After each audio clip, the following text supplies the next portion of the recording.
Hey guys and girls, welcome back to my channel, The Unapologetic Atheist, back at it again. Like I told you guys, I just talk about, things I've been going through or like thinking about from, that I've experienced in my past and, how I can relay those things to you guys to better help you, come to a better understanding of life and like how to live life without, constantly being without constantly resulting to only one thing and that one thing being religion, right? So the thing that's been on my mind as of late is this idea of free will. And do we have free will and where does free will come from and, what do we do with our free will, right? So the Bible teaches us that, when God created man, he gave us free will and he gave us the dominance over all creatures and everything, so we're in that sense, that's why we go out and we're able to dominate all these creatures that some of them are so much more dominant than us, but if you truly look at it, but somehow he gave us the free will and we're the only ones with free will, right? So this free will, a lot of us, this free will it explains it in the story of Adam and Eve. And like, if you guys remember my previous video on Adam and Eve, how he gave them the free will to eat this fruit from the tree or not, and they chose, apparently, to eat it, right? So they had the free will not to eat the fruit, and they chose to eat it, and that's why we are in this sinful world that we are in today, right? So, what is free will really? And who has free will? They tell us everybody has free will, but is that really true? Is that really something that everybody really has? Like me, like I am a black male. I have certain, opportunities available to me, that I can use my free will towards, right? But somebody who let's say, who is a white woman, right? She has a different set of free wills that she is able to, use, because we don't all have the same free will, even though they tell us that we have the same free will, right? To give you a better example that I like to use is the analogy of, let's say somebody is getting robbed, right? Hold on. Somebody's getting robbed, right? They're walking down the street, right? Somebody comes up to them, has them at gunpoint, tell them, give me everything you have, or I'm going to shoot you, right? Now let's pause there. Who really has the free will in that situation? Is it the guy who has the gun pointed at him, or the guy who's doing the pointing of the gun, right? The Christians and people who are religious are going to tell you that both of them equally have free will, right? So let's let this scenario play out. So robber approaches victim refuses, robber shoots victim, right? And victim dies. Now, the robber, let's say they weren't, Christian or something, they didn't believe in God. And the victim also didn't believe in God. Right? So the victim dies. Now according to the Christian view, because they didn't choose in God and they had the free will to choose in God, that person will now go to hell, right? But the robber, let's say, he gets caught and he goes to jail and he repents and everything. He now gets to go to heaven because, he used his free will to accept Christ and follow him and get into their version of heaven, right? So what I want to know is it fair for the person who is gunned down to go to hell, while the person who didn't, the person who was out there intending to do harm to somebody, took their life, right? Now because they're still alive, they get the chance to ask God for forgiveness, and whatever you do on earth no longer matters, right? So the problem with being able to just accept God and all your mistakes be forgiven is that whatever you do on earth magically gets erased, but it doesn't, right? When you hear these stories of these people, who used to be, who used to have these lifestyles, who used to do all these things, but then they, they found Jesus, or they found God, and then they became something else, and like it's like everything else, nothing ever happened. You are reborn somehow, right? But all the actions you took and the people you harmed along the way, they still are harmed and they're still left with what you caused.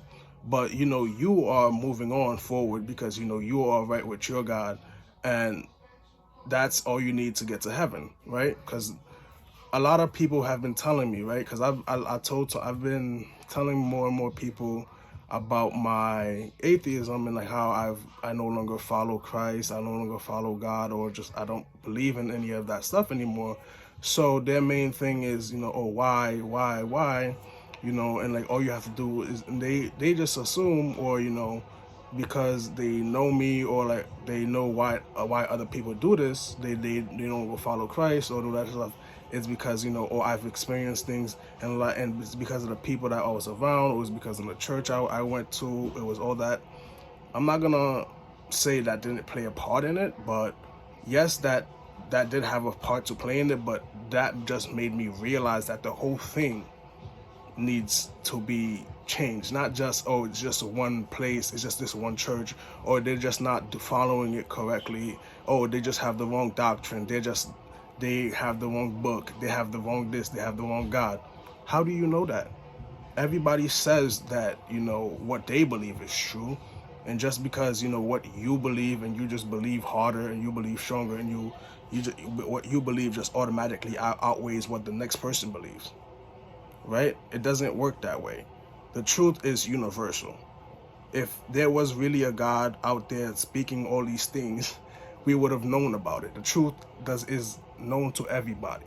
You don't have to hide the truth. You don't have to say the truth you don't have to put it in a different light. The truth is the same way no matter which you look at it, right? So the fact that multiple people can go and read the Bible and get different interpretations of it means that it's not true. It contradicts itself way too much. There's too much and ifs. Oh, this is what he said, but this is what he really means. But if that's what he says, why are you taking a different meaning from it and from what he said? Because it's open to interpretation, because God works in mysterious ways. Why does God have to work in mysterious ways? He's a God. He doesn't need to, speak through humans. He can speak to humans, right? He doesn't need you to go out there and worship him. He doesn't need you to go out because he's a God. He doesn't need your money. What is human dollars going to do for a God? He doesn't need you to do all these things that you're out here doing, praying to him. Why does a God need you to pray to him? It doesn't. These things don't make sense. We're just sitting here fooling ourselves and lying to ourselves, right? And when some people read the Bible and they say, this thing happened, so this is true, so the whole thing must be true, right? The thing is, when most Christians read the Bible, the way they do it is they already have an answer in mind. They already know everything in there is true, so they're just gonna go in there, read it to confirm everything. They're not reading the Bible to learn something, they're reading it to confirm, right? But when you go and read the Bible with a mindset, okay, let me see what's really being said, and not just, okay, I just believe everything. It takes a whole nother meaning to you, right? Because a lot of us, when we're raised, or you're raised to believe that everything God does is good, so you have a prejudice to just, whenever you read the Bible, whatever God does is good, even if he's killing, even if he's doing things he said he shouldn't do, because he is God, he can do it and it is good. But if you do it, it is bad because you are a sinner. No, it doesn't work like that. If a God says you don't do something, if you're saying don't do something, don't do it yourself, right? And the things that he says not to do, right, a lot of them just so happen to be the things that we don't want other people to do, but we do them ourselves. right? Like thou shalt not have sex, all these things, thou shalt not, all these things, all these commandments that, they don't want you to do, or things they're doing themselves, right? So that makes me look at it as a control mechanism, a way to indoctrinate, a way to make you stay obedient to whatever they tell you. And if that's what they want everybody to be obedient, I'm not going to follow that. And I'm going to tell as many people as I know that that is what they're doing. Because once you know what they're doing, bro, it just all looks the same. You can't, because it's like breaking a glass mirror. Like, you see how the trick is done, right? And the more research you do into it, right? Because a lot of the same things I'm hearing from, people I talk to is the same exact things, but I'm like, I ask them the same questions. I'm like, did you know this and this? Like, when people tell me, right, all these other churches, the reason why they left it, or, is because, they was preaching the false gospel. All you have to do is follow Christ and you'll make it into heaven, right? And, God gives you that free will to follow Christ and just make it into heaven, right? So let's say somebody, chooses to use their free will and not follow Christ. What happens? It's not like nothing happens, right? The person then goes to hell and is punished forever, for eternity, because they chose not to follow you. That's not really free will. That's entrapment. You're trapping me you want me to do what you want me to do, but you're trying to give me a choice. You're giving the illusion of a choice, right? I don't really have a choice. I have to follow you, or I'm not gonna get what I want, right? And when the only reason you're following Christ is to get to heaven, and to make it into heaven and not make it into hell, right? Because you're afraid because they sold you of this idea of hell that you're so afraid of. Now you don't want to go there. And they also sold you on this beautiful place of paradise, of heaven. Or I want to go there, whatever it takes. All I gotta do is follow Christ. Word, I'm in. And just like that, y'all bought it, and here y'all are following everything this book tells y'all, even though most of us know that whatever that book is telling us is wrong. Most people know it, but they find a way, they find loopholes. Oh yeah, this is what he means, God, yeah, God this, God, yeah. No, there is no justification for the Bible. You can't justify it. It speaks for itself. It's a bad thing. Like, the way people love to cancel shit and, get rid of things. Get rid of the Bible, bro. It's not, it had its time and its place. It has its, poetic things. But, like, as a whole, the fact that, if you, like, this analogy I got, right? If you had a tree that was producing a lot of bad fruits, right? What would you do with it? I answered, I will cut it down. The analogy was used in a sense to justify God killing, right? It just took me until now to realize you can use that analogy towards the Bible. The Bible is this tree. This tree, the fruits that it produced are the Christians, that evangelists, that are out here doing all these things, claiming all these things, but out here not really living what they're living, right? It creates people like the Catholics, and I'm not even gonna get into that because that's a whole league of their own. It creates people like the Jehovah's Witnesses, the Mormons. Like, so many different people get so many different interpretation from this one book, and everybody's like, you're wrong, you're wrong, you're wrong, you're wrong, I'm right, I'm gonna get it, I'm gonna make it to heaven, you're not gonna make it to heaven, right? We're all worried about, making it to heaven, right? Whatever happens here don't matter. As long as we follow Christ, we're gonna make it to heaven. And that leaves a lot of people up to not caring about, who they hurt on earth, right? Because as long as I follow Christ, I'm gonna get to heaven. And, when I say hurt, I don't only mean physically, because a lot of people only think, oh, if I'm not being, or if I'm not hating, or if I'm not doing all this thing, I'm a good person. No. Hurting people is the way you talk to them, the way you talk about them. That hurts a person. Even if you don't see a person react, hurtful, there's a lot of things that hurt people you don't understand. Just because the person doesn't show that they're hurt, they are hurt. And we have to be more conscious of that so that we can advance ourselves and not, stay in this constant state of, self-deprecation, of self-destruction, right?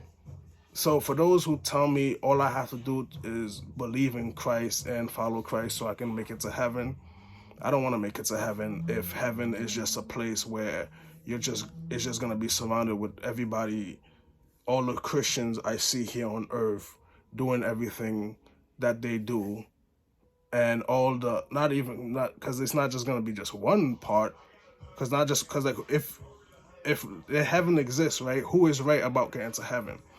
Let's say you're right, everybody else is wrong.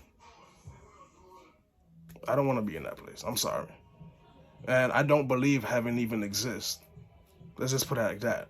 And what I believe is, after you die, you just die. And what's wrong with that? Right? So when I was younger, my biggest fear, right, was dying. Because I just, I never understood. I just kept seeing that thing all around me. Right? That was my biggest fear. So when they told me after I die, I'm going to go to heaven and all I have to do is just, I'm like, okay, cool, perfect. I'm going to just follow this thing. I got baptized. I got everything. I was ready to, go out and do all the things they told me to do.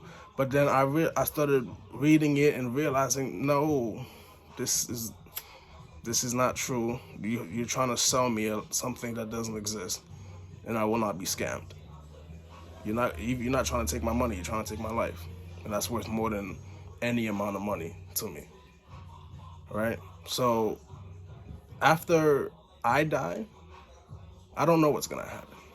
But all I know is that I hope to live a life that surpasses me in death, right?